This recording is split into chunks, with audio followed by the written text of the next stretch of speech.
That goes on, and it's not a very pretty... That's the tape from London that we were talking about earlier, where the police came in to say hello. Anyway, we're discussing the theory, if you want to use that word, the motivation behind the music of Whitehouse, which I presume is for the same reason that I listen to the music of Whitehouse, because I derive extreme pleasure from it. Can you give us a bit more of an in-depth, detailed idea of exactly what and why? I always find it very difficult because it's like you can always weave pretty tapestries when it comes to philosophy in the sky, which doesn't mean anything. And if you go, I mean, you can say I'll do it for the pleasure, but isn't that enough? Isn't that enough? I mean, does one need to analyse it further than that? Why does one eat? Why does one breathe? You know? That's true. Is it necessary to analyse it? And it is so. I find it's such a simple thing to understand that it really doesn't. It's not. There's no point in going into it in depth for the sake of it. Well, if you wanted that, you could always do a disc for Sordite Sentimental and have Monsieur Termel, go on for pages and pages about the philosophical meaning behind this wondrous noise. It's better just to do it, you know.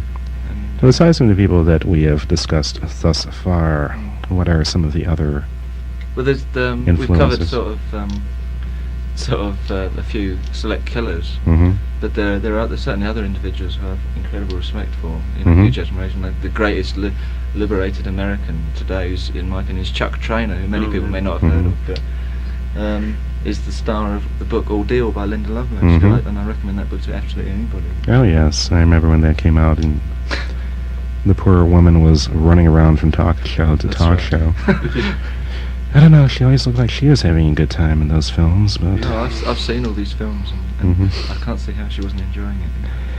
Well, I think she has received the Lord.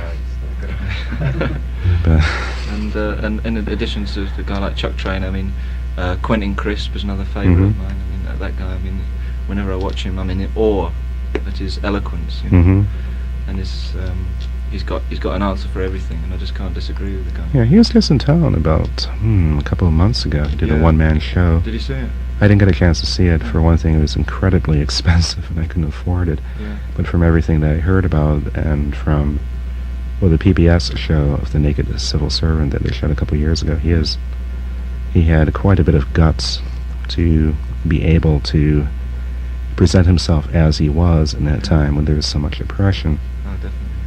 I mean, he's one of a million, one out of a million.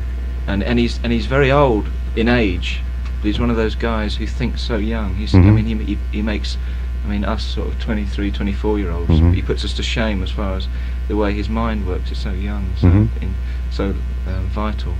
True. And I mean, I don't know if you're aware of Ugly George as well. I love Ugly George. Oh, from New York, the fellow who does those. Yeah, the public access video stuff. I think he's a genius.